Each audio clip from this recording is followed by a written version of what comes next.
ઓમ નમો નારાયણ. હું અરુણાબેન પી ગોસ્વામી સુરતથી તમારું સ્વાગત કરું છું અરુસ કિચનમાં. તો આજે આપણે બનાવશું શાક પરોઠા. તો એના સારું આપણે જોઈએ લોટ. તો આ આપણે લીધો છે ઘઉંનો લોટ, તો 2-2.5 કપ જેટલો. તો તમારે ઘરમાં જેટલી જરૂર હોય એ પ્રમાણે તમે લોટ લઈ શકો એમ. પરોઠા માટેનો રેગ્યુલર આપણે જે રોટલીનો લોટ હોય એ જ આપણે લીધો છે. અને શાક આપણે બનાવશું બટેટા, ડુંગળી અને ટમેટા, આ રીતે લીમડો. તો અત્યારે અમારે ઘરે મહેમાન આવ્યા છે, શાક થોડુંક વધારે જરૂર પડે. મારા ભાઈને ભાભીને આવ્યા છે, તો એને આપણે શાકને પરોઠા બનાવીને ખવડાવીએ એમ. લીલા ધાણા લીધા છે, થોડુંક આપણે આદું લીધું છે, લીલા મરચાં અને લસણ આ રીતનું આપણે લીધું છે. અને નોર્મલ આપણે બેઝિક મસાલા જીરું, હિંગ, હળદર, ધાણા જીરું, લાલ મરચું એ બધું જોઈએ. આપણે તેલ જોઈએ શાક માટે અને પરોઠા માટે, અને પાણી જોઈએ. બસ આટલી જ વસ્તુ આપણે જરૂર પડશે. તમારે જો ગરમ મસાલો નાખવો હોય તો તમે નાખી શકો, પણ આપણે આને એકદમ સાદું જ બનાવશું, કેમ કે ઉનાળામાં આપણે ગરમ મસાલો ઓછો ખાતા હોય. તો તમે નાખી શકો નાખવો હોય તો પહેલાં આપણે લોટ બાંધી લેવું. તો લોટ છે એને આપણે લઈ લેવું કાથરોટમાં. થોડોક લોટ વારવા માટે રાખી દેવું આ રીતના. આમાં આપણે નાખી દેવું, થોડુંક નાખશું એમાં આખું જીરું, મસ્ત લાગશે પરોઠા ખાવામાં. તો આ રીતે હાથમાં લઈ એકાદી ચમચી જેટલું આ રીતે થોડુંક ક્રશ કરી લેવાનું, એટલે એની સુગંધ સરસ આવશે. થોડુંક આ ક્રશ થઈ જાય એટલે એનું ફ્લેવર સરસ આવશે એમ જીરાનું. આ રીતે હાથથી ક્રશ કરી નાખવાનું.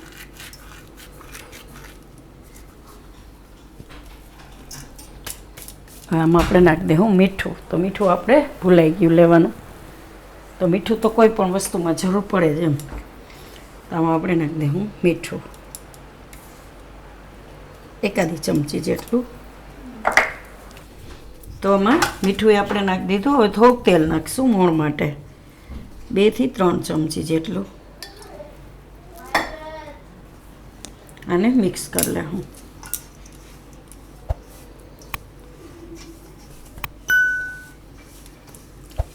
આ રીતે મોણ દઈ દેવાનું બધાય લોટમાં.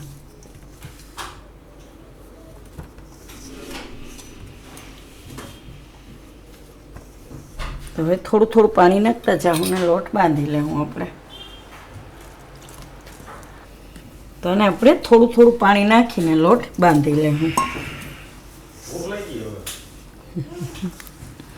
બહુ ઢીલો નહીં, આપણે થોડોક કઠણ બાંધશું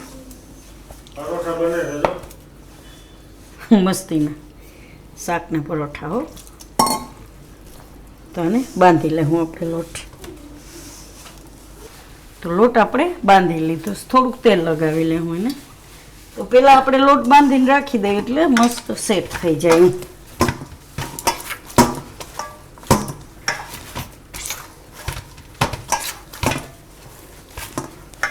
તો આ રીતનો આપણે લોટ જોઈએ.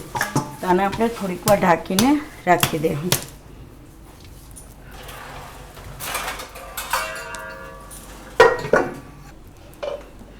તો હવે આપણે લોટ સેટ થાય ત્યાં બીજી તૈયારી કરી લઈ. તો આ આપણે આદુ છે એને છાલ કાઢી નાખશું.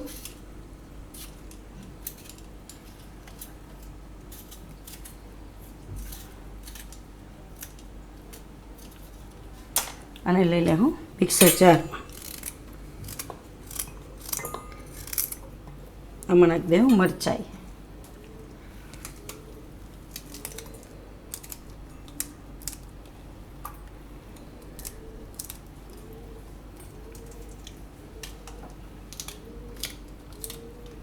અને લસણ વેગું.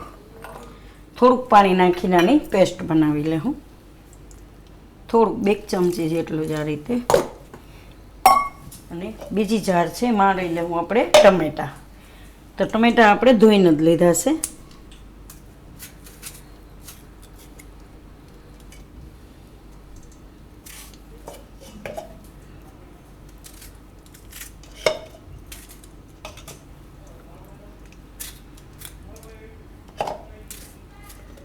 આને પીસી લેવું.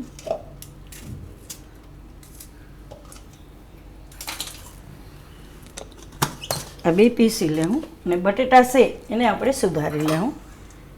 તો આને છાલ કાઢી નાખશું. તમારે છાલવાળું બનાવવું હોય તો છાલવાળું બનાવી શકો, અને છાલ કાઢીને કરવું હોય તો એ રીતે તમે બનાવી શકો એમ.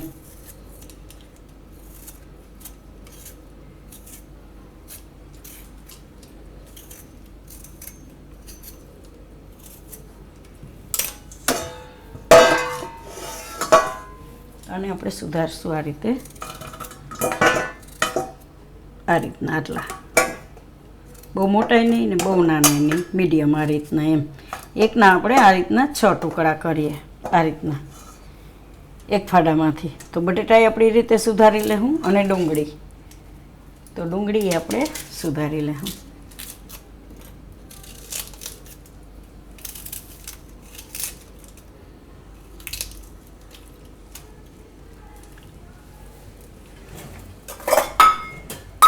આને આપણે આ રીતની, બહુ ઝીણી નહીં ને બહુ મોટી નહીં, એમ આ રીતની ડુંગળી સુધારી લેવું.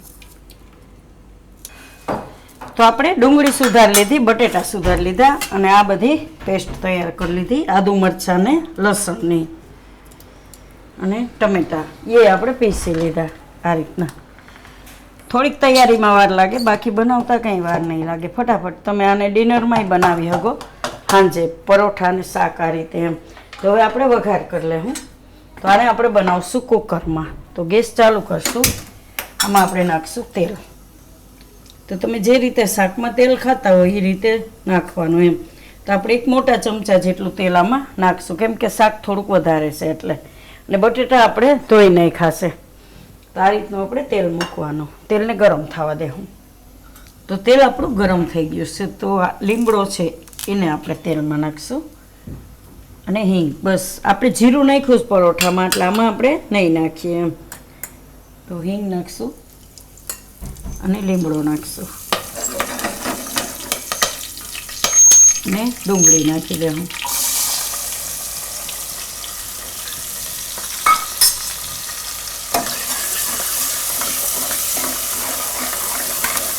થોડીક વાર ડુંગળીને આ રીતે ફેરવી લેવાની.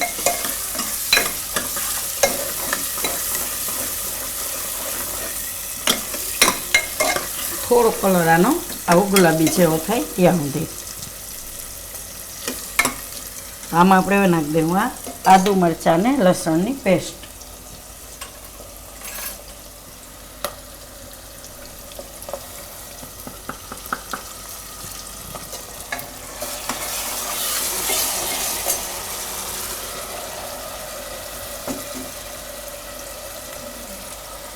આ રીતે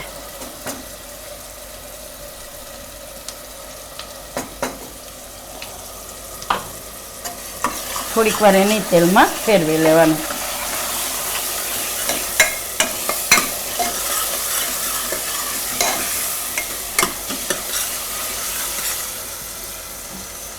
તો આમાં આપણે નાખશું બીજા મસાલા. તો હળદર નાખી દેવું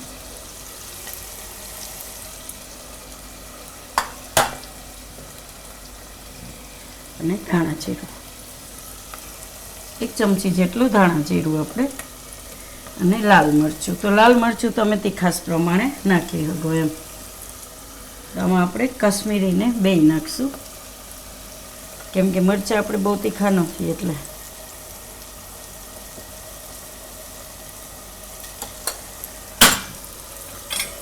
આને મિક્સ કરી લેવું અને ટમેટાની પ્યુરી નાખી દેવું.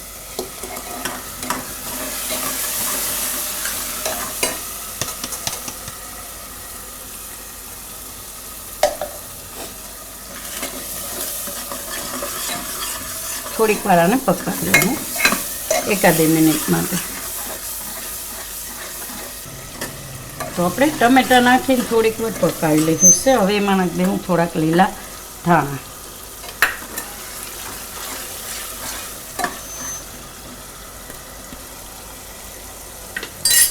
હવે નાખી દઉં એમાં બટેટા.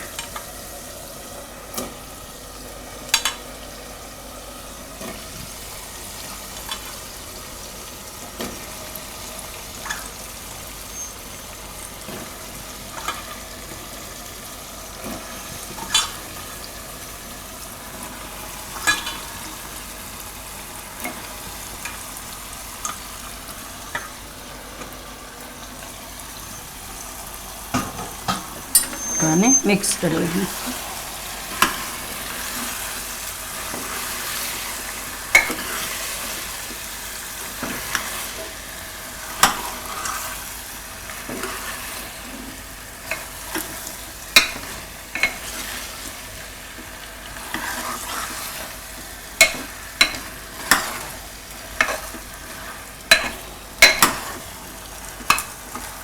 હવે મીઠું નાખી દઉં. મીઠું હજી આપણે નથી નાખ્યું, તો સ્વાદ પ્રમાણે મીઠું નાખી દેવાનું.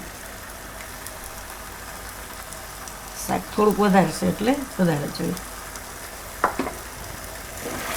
તો થોડીક વાર આને મસાલામાં પાકવા દેવું, એકાદી મિનિટ માટે. તો આને આપણે એકાદી મિનિટ પકાવી લીધું. હવે આમાં નાખી દેવું આપણે પાણી.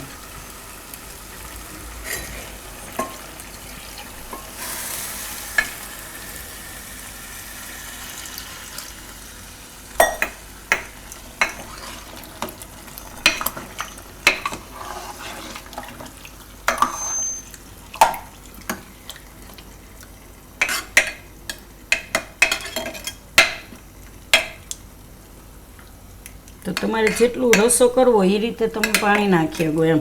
તો હજી થોડુંક આપણે નાખીશું, થોડુંક એને રસબસતું બનાવશું આપણે. એટલે બટેટાની ઉપર થોડુંક પાણી હોય ને એ રીતે તમારે એમાં પાણી નાખવાનું એમ, આ રીતનું. થોડાક ધાણા હજી નાખી દે.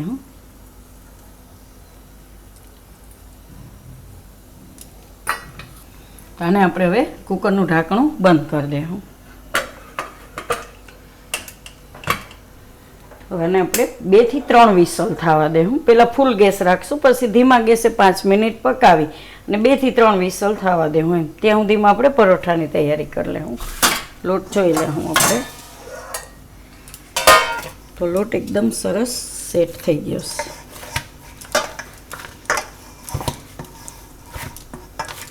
આ રીતના. તો હવે તેલ ગરમ મૂકી દેવું. તો કુકરને આપણે બીજા ગેસ ઉપર રાખી દેવું.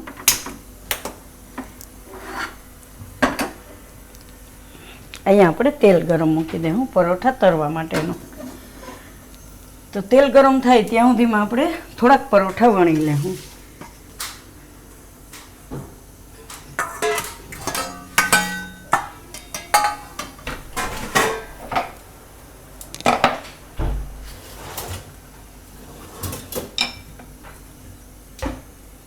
તો આને આપણે આ રીતનું એકલું બોલે આટલું એને ગોળ કરી લેવું.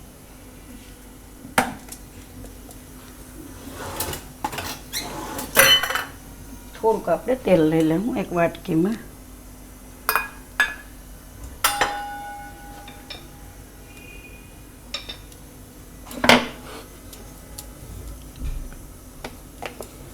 પેલા રીતનું વણી લેવું થોડુંક.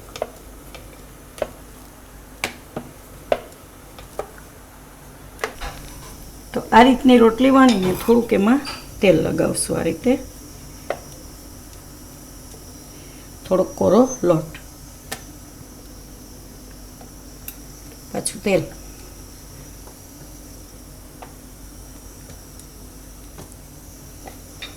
આ રીતનું અને વણી લેવું આપણે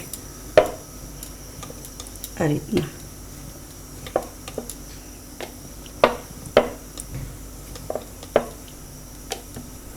બહુ પાતળા નહીં, બહુ જાડા નહીં, આ રીતના મીડિયમ એમ. મસ્ત વાગે આવા શાકને પરોઠા એમ. અમારા ગુરુજીના આશ્રમમાં જાય ને આવા પરોઠા બહુ હોય, પણ એ પ્યોર દેશી ઘીમાં હોય. આ રીતના. તો આપણે થોડાક વળી લેવું જ્યાં સુધીમાં તેલ ગરમ થાય. તો આપણે 5 પરોઠા વણી લીધા છે. હવે તેલ જોઈ લેવું નાખીને. તેલ આવી ગયું તો આ રીતે એને તળી લેવું આપણે.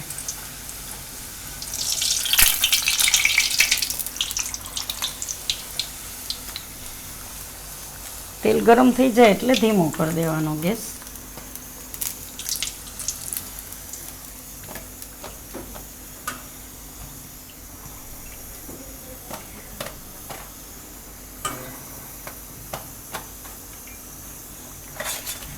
આ રીતના તળી લેવું આપણે. એક કે બે તમે નાખી શકો. વધારે આપણે મોટા હોય એટલે બહુ વધારે ન હોય કાંઈ તળી શકો એમ.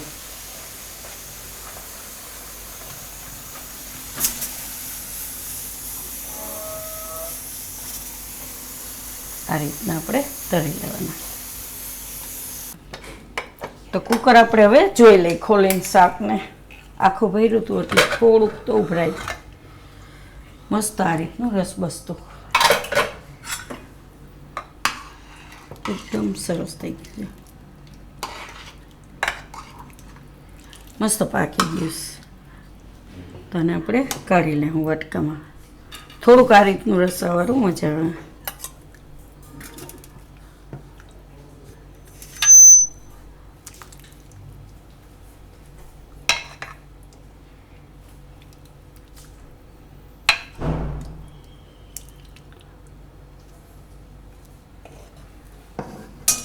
અને પરોઠા. ઘણી વાર એવું હોય કે ઘરમાં કંઈ વસ્તુ નથી ને ફટાફટ કંઈ સારું ખાવું હોય તો આ રીતે તમે શાકને પરોઠા બનાવી શકો એમ. એકદમ મસ્ત લાગશે. આના ભેગું તમે અથાણું, સલાડ, છાશ, પાપડ બધું ખાઈ શકો એમ. તો તૈયાર છે આપણા શાક ને પરોઠા. તો જો તમને મારી આ રેસીપી પસંદ આવી હોય તેને લાઈક કરજો, શેર કરજો અને મારી ચેનલને સબસ્ક્રાઈબ કરજો અને બેલ આઇકન દબાવવાનું ના ભૂલતા. કમેન્ટ કરીને કહેજો કે તમને કેવા લાગ્યા શાક પરોઠા.